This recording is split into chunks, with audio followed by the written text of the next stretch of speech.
Bonjour chers élèves, c'est un honneur qu'on se retrouve encore dans le cadre des sciences de renforcement et de consolidation des acquis au niveau de la matière d'économie et organisation administrative des entreprises. Donc la science d'aujourd'hui, elle sera consacrée aux options stratégiques, spécialement à la stratégie de diversification et la stratégie d'internationalisation.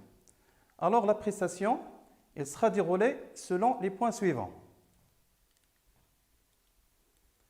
Premièrement, on va se focaliser sur la stratégie de diversification. Et en premier lieu, nous allons redéfinir ensemble la diversification, puis on va citer les formes de diversification. Ensuite, on va apprécier la stratégie en évoquant les avantages et les limites. En deuxième lieu, on se focalise sur la stratégie d'internationalisation. Dans un premier temps, nous allons redéfinir encore l'internationalisation, puis on va citer les facteurs qui sont à la base de l'internationalisation des entreprises, puis les formes que peuvent adopter les entreprises pour s'internationaliser, et enfin, on va citer quelques avantages et quelques limites de cette stratégie. En dernier lieu, on va travailler ensemble deux cas pratiques sur ces stratégies. Alors, pour la stratégie de diversification, comme vous le savez tous, l'entreprise qui se diversifie, c'est l'entreprise qui prend la décision d'intégrer de nouveaux métiers et de nouveaux domaines d'activité à son métier de base. Donc la diversification est l'engagement de l'entreprise dans de nouvelles activités liées ou non à son activité d'origine. Ça veut dire que l'entreprise, lorsqu'elle va intégrer de nouveaux métiers, donc ces métiers peuvent être soit complémentaires, soit en relation avec son métier de base. Là, on parle évidemment de la diversification concentrique ou bien la diversification liée. Sinon, il peut intégrer des domaines d'activité tout à fait différents de son métier de base. Là, on parle de la diversification conglomérale. Donc, autrement dit, la stratégie de diversification consiste pour l'entreprise à se positionner sur un ou plusieurs autres domaines stratégiques et enrichir ainsi son portefeuille d'activités. Alors, la stratégie de diversification, elle peut prendre plusieurs formes.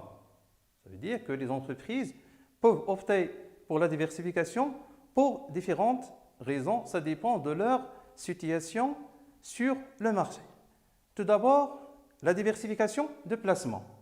Là, on fait allusion aux entreprises qui ont ou bien qui génèrent des excédents de liquidité dans leur métier de base.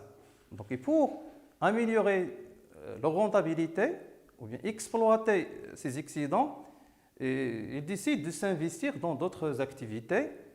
Mais là, on va relever une condition qui est le fait d'investir dans ces nouvelles activités doit procurer des marges bénéficiaires supérieures aux marges lorsqu'il réinvestit l'excédent dans le métier de base. Donc, le profit marginal doit être supérieur à ce qui doit être lorsqu'il essaye en quelque sorte d'améliorer son métier de base. La diversification de redéploiement.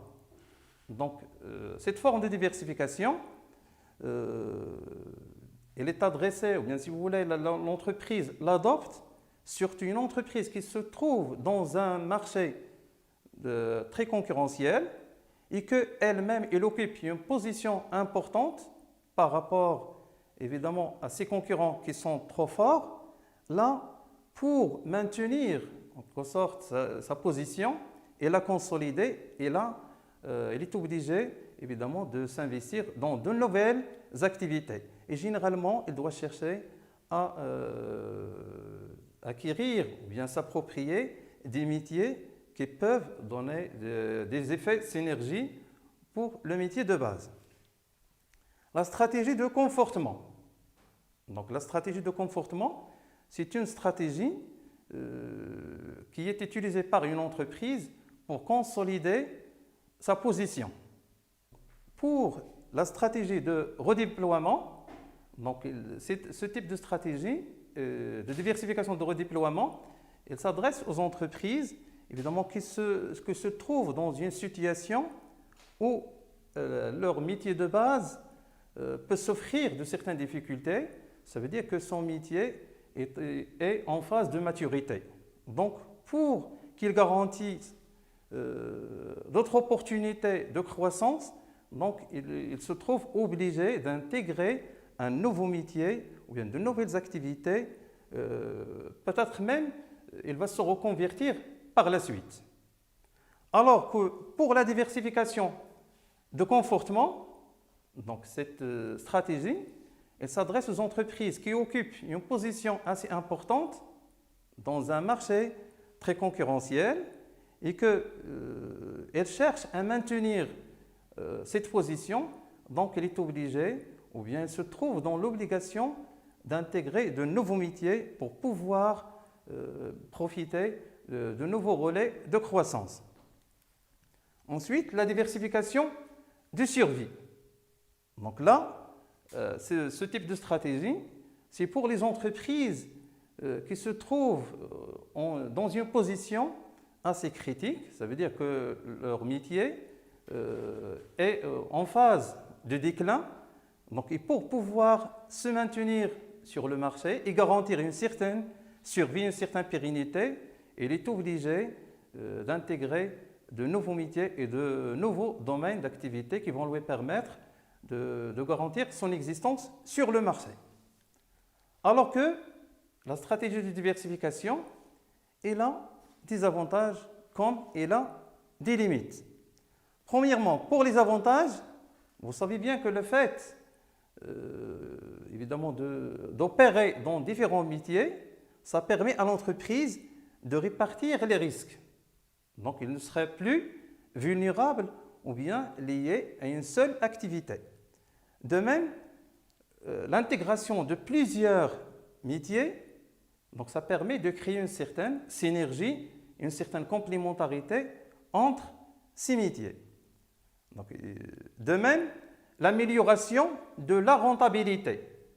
Donc, l'entreprise va générer encore des profits de plus. C'est pour cette raison qu'elle cherche évidemment à adopter ces stratégies de diversification. De l'autre côté, il y a des limites. La première, à titre d'exemple, gestion plus complexe. Donc, vous savez bien que ce n'est pas du tout facile de gérer plusieurs activités à la fois. Ça nécessite un grand effort, que ce soit au niveau de l'organisation, de la gestion et même au niveau du budget. Coût élevé.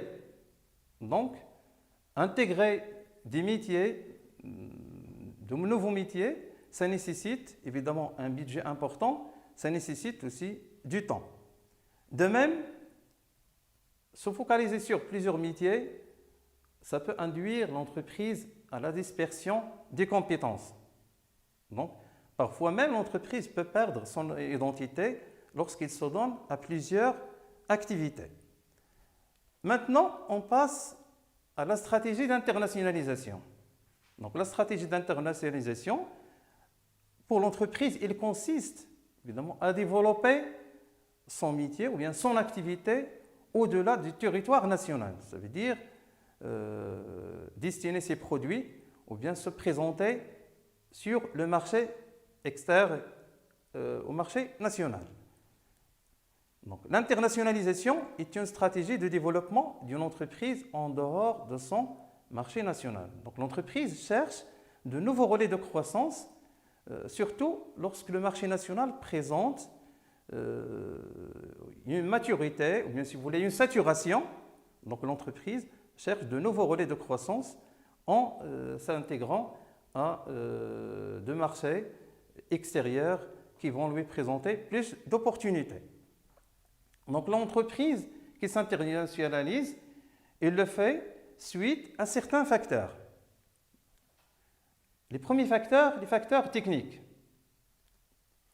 Donc, le développement des moyens technologiques, des nouvelles technologies de l'information et de la communication, il joue un rôle très important pour l'entreprise puisqu'il va lui permettre de faciliter les interactions, de faciliter les échanges, de faciliter le contact. Donc, c'est une opportunité pour les entreprises qui cherchent à attaquer le marché externe. De même, il y a une réduction du coût et temps de transport. Donc, le développement aussi de la logistique, du moyen de transport, sont au profit de l'entreprise qui va lui permettre de minimiser ses coûts et d'optimiser les délais de livraison. Là, elle sera plus compétitive. Pour les facteurs politiques et juridiques, là, on fait allusion à certaines politiques qui peuvent être adoptées par le pays. L'exemple, l'ouverture des frontières. Donc, une entreprise qui s'intègre dans le commerce international, en faisant appel à l'ouverture des frontières et la suppression et les démantèlements tarifaires, donc c'est une opportunité pour les entreprises pour accéder au marché externe. La création des zones de libre-échange. Donc voilà, donc dans le cadre de la politique d'intégration, donc les entreprises elles cherchent, évidemment les pays cherchent à s'intégrer dans des zones qui vont offrir des opportunités pour les entreprises qui s'y plantent, évidemment de profiter de certains avantages fiscaux, l'exemple de la suppression des barrières douanières. Les dispositions fiscales favorables aux entreprises. Donc, vous le savez bien que les investissements directs étrangers, ils profitent évidemment des avantages fiscaux, des allégements fiscaux et même des exonérations fiscaux. Comme ça, ils auront l'opportunité d'aller même se délocaliser vers des pays externes. Pour les facteurs économiques, les entreprises s'internationalisent évidemment parce qu'ils cherchent à accéder à de nouveaux marchés, bien de nouveaux débouchés. De même, cet accès va leur permettre de réduire les coûts. Donc les entreprises qui cherchent à se délocaliser, c'est parce qu'ils voient dans les pays d'accueil des opportunités au niveau de la matière première, la proximité en même temps le coût de la matière première, de même les coûts de la main-d'œuvre. La stratégie d'internationalisation aussi, il y a des modalités que les entreprises peuvent adopter. Tout d'abord, l'entreprise peut s'internationaliser grâce à un réseau de distribution à l'étranger. Là, l'entreprise tisse des relations avec des partenaires à l'extérieur selon évidemment des stratégies de partenariat comme les franchises et les concessions. Là, elle va profiter de l'expérience évidemment de ses partenaires. De même, l'entreprise peut même délocaliser ou bien même créer des unités dans les marchés d'accueil, bien dans les pays d'accueil. Donc, créer des unités de production et là, il profitera des avantages d'être en contact avec le marché extérieur, avec la clientèle. De même, il va acquérir un certain degré d'apprentissage. L'exportation. Donc, une autre modalité, là, l'entreprise peut adopter soit l'exportation directe, ça veut dire l'entreprise deviendra maître d'œuvre. Ça veut dire que c'est elle qui va concevoir toutes les procédures d'exportation, c'est elle qui va s'occuper d'assigner sa production au marché intérieur par ses propres soins. Soit l'exportation indirecte. Donc pour les entreprises qui ne profitent pas ou bien qui n'ont pas des moyens suffisants, ou bien une expérience suffisante, donc ils peuvent évidemment faire recours à des intermédiaires, l'exemple des coursiers ou bien des sociétés spécialisées dans le commerce international qui s'occupent de concevoir toutes les procédures et d'accomplir toutes les procédures pour assigner le produit de l'entreprise au marché externe. L'exportation associée.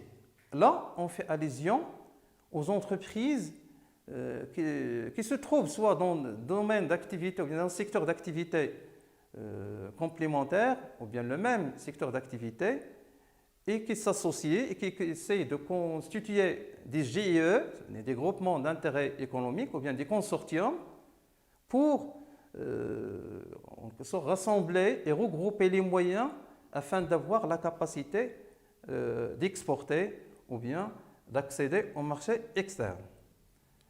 La stratégie d'internationalisation aussi profite de certains avantages, comme elle a des inconvénients ou bien des limites.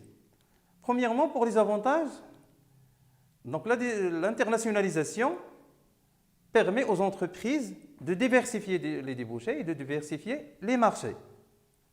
De même, c'est un avantage pour les pays d'accueil, puisque ça va créer, surtout au niveau de la délocalisation, ça va créer les emplois et ça va promouvoir le côté, évidemment, de l'emploi. De même, cette internationalisation, ça va procurer à l'entreprise et ça va améliorer son image de marque et profiter du label d'une entreprise internationale. De l'autre côté, l'internationalisation, il a aussi des limites. Il a des contraintes que les entreprises sont tenues d'y faire face. L'exemple, la fuite des capitaux pour les pays d'origine. On sait bien que les entreprises, surtout qui essaient de se délocaliser, donc elles apportent avec elles des capitaux. Donc pour le pays, c'est une sortie de devises qui va pénaliser les réserves en devises pour le pays, évidemment, d'origine. De même, les entreprises doivent faire face au risque de fluctuation du taux de change. Donc la baisse du taux de change va impacter évidemment le résultat des entreprises. De même, il y a le risque de contingentement des importations. Là, pour les pays qui adoptent des politiques évidemment protectionnistes en mettant en place certaines normes au niveau de la fixation des quotas et les contingentements. Maintenant, on passe au cas pratique pour mettre en lumière ces deux stratégies. Premièrement, la première application concernant la stratégie de diversification, elle concernera la société Doledol. Alors que pour la stratégie d'internationalisation, donc, il concernera Lafarge Holcim Maroc. Pour le document de mise en situation pour la stratégie de diversification, Société Doledol, nous allons essayer de lire minutieusement le document pour pouvoir faire ressortir les réponses aux consignes.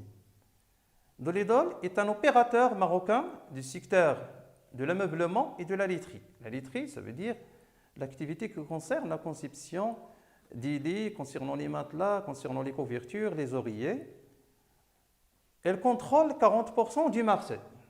Donc vous voyez bien qu'il occupe une position assez importante à côté évidemment de la société Richemont qui s'accapare de presque de 50% puisque l'enquête a révélé qu'un matelas sur deux vendu est Richemont, ça veut dire 50%. Donc les deux sociétés s'accaparent de presque de 90% du marché. Donc, pour son développement, Doledol a réussi entre autres les actions suivantes.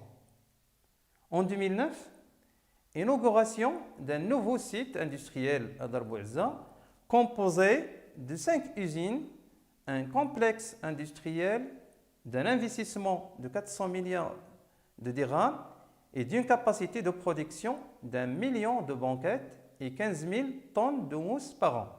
Vous voyez bien que, évidemment, cette action elle se focalise beaucoup plus sur le secteur de la literie.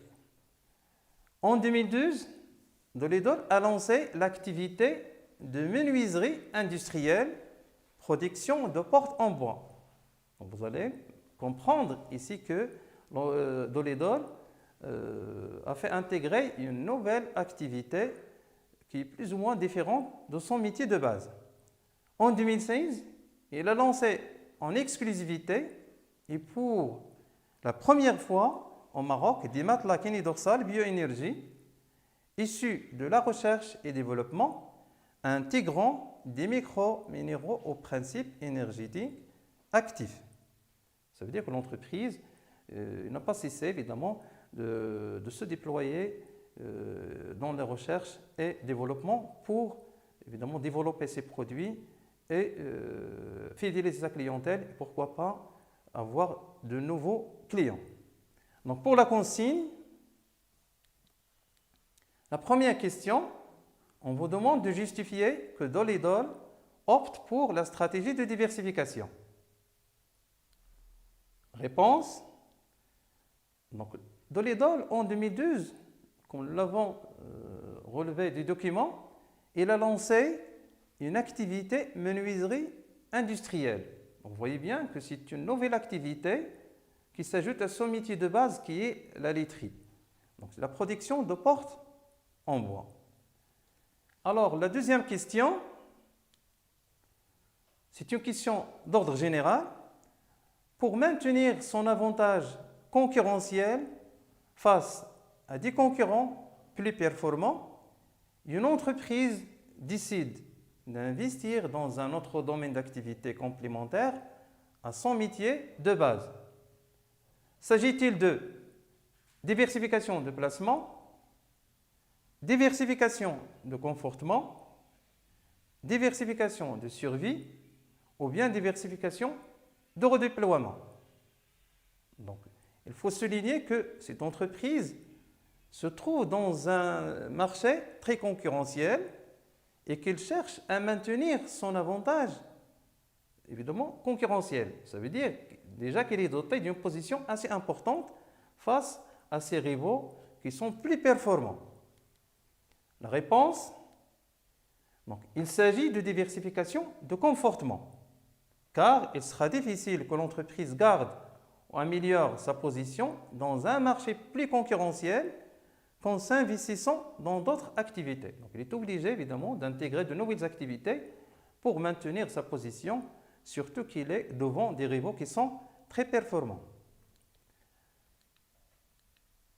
La troisième question, citer deux avantages et deux limites de cette stratégie.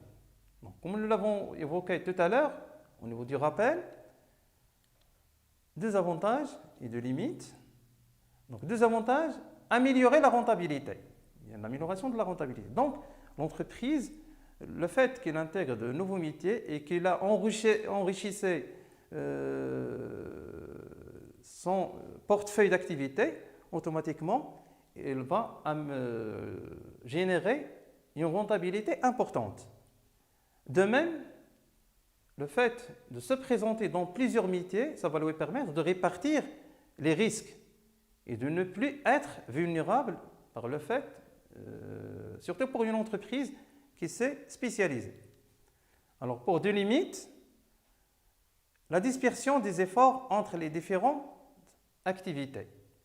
Donc, vous voyez bien que l'entreprise, pour s'attaquer à plusieurs activités, donc il est obligé de consentir plus d'efforts, donc ce qui va évidemment constituer pour certaines entreprises une certaine perturbation.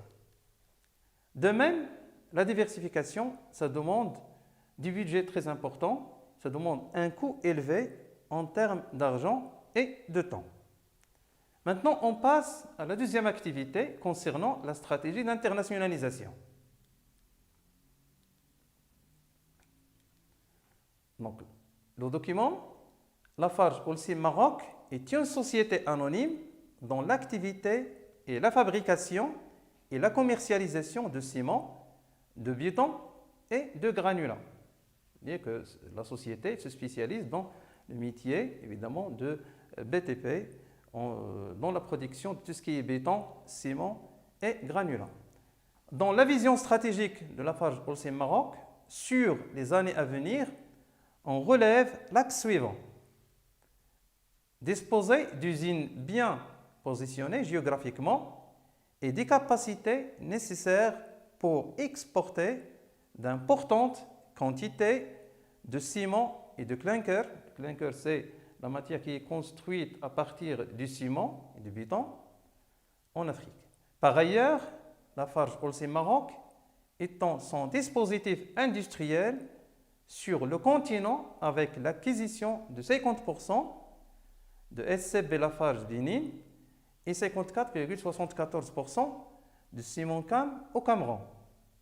Vous voyez bien qu'il a accédé au marché extérieur, ou bien à l'international à travers l'acquisition des parts dans d'autres entreprises à l'extérieur. La première question, c'était de justifier que Lafarge Holcim Maroc opte pour la stratégie d'internationalisation. La réponse, donc justification que LCM opte pour la stratégie d'internationalisation. Donc, Lafarge Holcim Maroc dispose d'usines bien positionnées géographiquement et des capacités nécessaires pour exporter en Afrique. Donc, vous voyez bien qu'il a l'activité d'exportation dans le continent africain. Ou bien, on peut aussi s'illustrer par le fait que Lafarge Holcim Maroc a procédé à l'acquisition de 50% de SCB Lafarge Benin et de 54,74% de Simoncam au Cameroun. La question suivante, dégager les modalités d'internationalisation de Lafarge Holcim Maroc. Ça veut dire l'effort qu'il a adopté pour s'internationaliser. Nous allons même le relever, évidemment, de ce qu'on vient de voir.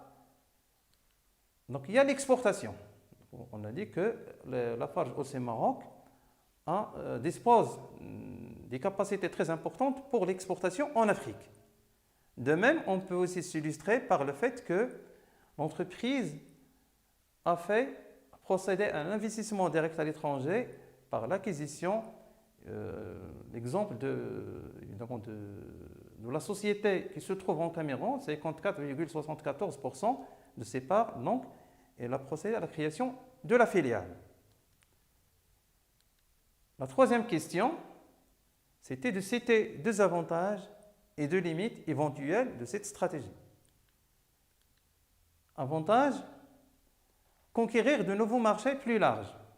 Donc l'internationalisation, c'est une opportunité pour les entreprises d'accéder à des marchés qui sont larges, qui présentent des opportunités très importantes, surtout que le marché national présente une certaine saturation. De même, ça permet aux entreprises de réaliser des économies d'échelle.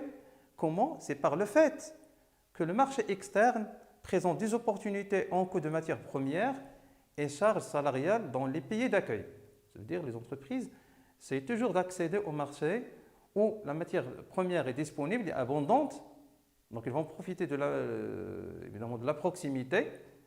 De même, là où la main-d'œuvre coûte moins cher. Donc, ça va lui permettre de réaliser des économies d'échelle là-dessus. Pour des limites, donc le fait de s'internationaliser n'est pas du tout facile. Ça nécessite un grand effort au niveau de la gestion, puisque vous aurez plusieurs paramètres à évidemment manipuler et à gérer. Risques politiques et économiques. Là, l'entreprise sera confrontée en cas où il y a l'instabilité politique et l'instabilité économique dans les pays. Donc, il va rencontrer des difficultés pour se maintenir. Maintenant,